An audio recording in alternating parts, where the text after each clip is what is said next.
有冇試過朝早起身覺得自己好似個機械人，同一個時間起身，搭同一班車，做同一堆嘢，收同一份糧，日復一，年復年。我哋大家都中咗計，我哋花咗15年嘅青春，以為自己去學校求學，錯。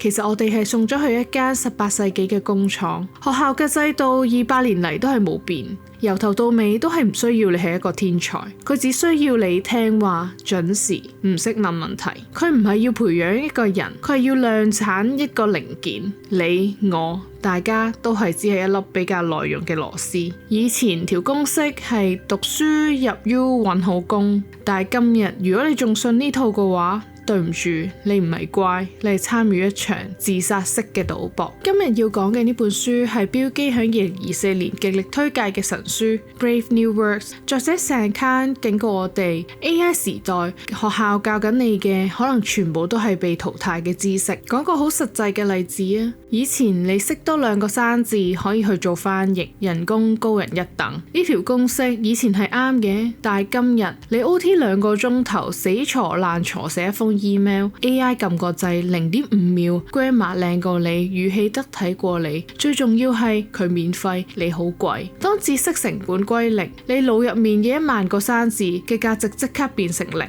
呢個就係呢本書最恐怖嘅預言，平庸嘅死刑。以前嘅社會係橄欖型，中間最龐大嘅係中產，做個平均嘅人，做個乖乖仔，你可以舒舒服服咁樣去做中產。Sorry， 呢支歌仔已經唱完。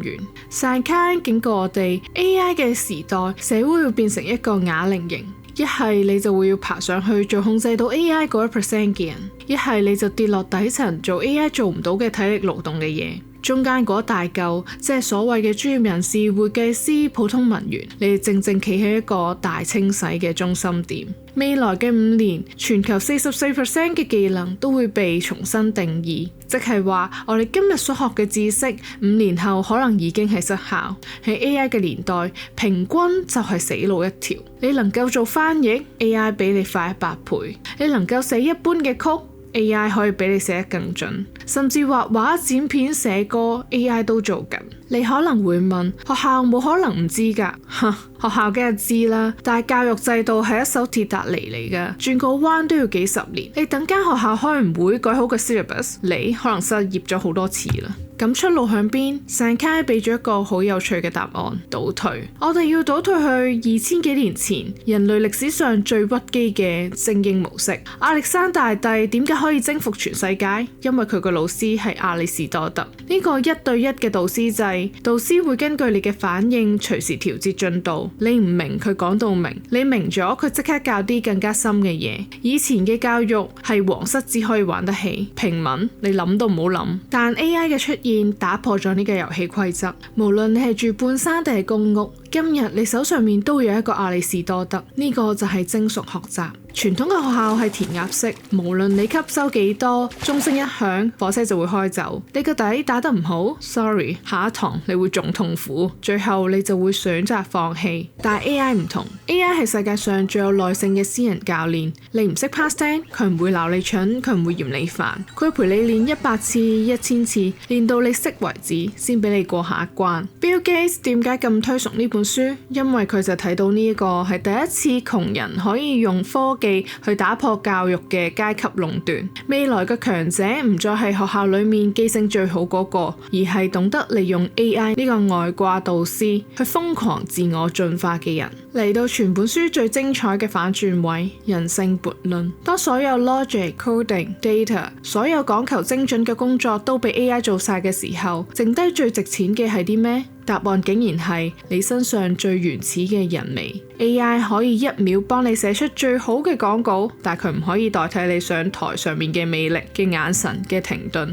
AI 可以幫你分析幾百條嘅商業數據，但佢唔可以幫你去 pitch 一個客，去講每一個心事，去建立一個信任。呢啲所謂嘅 soft skill、同理心、領導力、講故事嘅能力就變得好重要。未來嘅職場 hard skill 會貶值成為街邊白菜 ，soft skill 先至係真正嘅黃金。學校一直教緊我哋揾標準答案，因為改卷容易啊嘛。但係真實嘅世界最難解決嘅問題，往往都係冇標準答案。AI 係最強嘅執行者，佢係一把槍，但係呢把槍都需要一個有智慧嘅開槍嘅人。你需要嘅唔係做最強嘅執行者，而係做最有智慧嘅指揮官。咁講咗咁耐，到底點樣先可以喺呢場 AI 嘅海嘯裏面逃生？聽住就係以下呢3個嘅生存法則。第一，停止做 hard disk， 開始做 CPU。Google 兩面揾到嘅嘢，你唔好再花時間去死記硬背，騰空你嘅腦去理解架構，去理解邏輯。你要做嘅係 processing， 唔係 storage。你嘅腦係用嚟諗嘢，唔係攞嚟擺放雜物。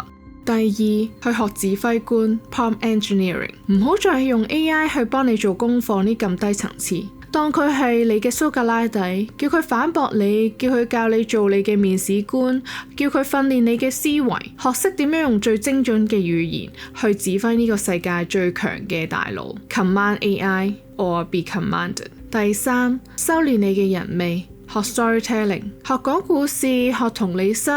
喺 AI 越嚟越似人嘅年代，只有更加似人，你先可以無法被取代。學識講故事就能夠 command 注意力，你學識 empathy， 你就能夠 command 團隊。呢個係 AI 永遠學唔識嘅魔法。未來唔係烏托邦，亦都唔係地獄，分別就在於你去選擇做 AI 嘅主人，定係俾 AI 團養嘅寵物。學校唔會救你，老闆唔會救你。想逃生，由今日開始你就要 upgrade 你嘅腦。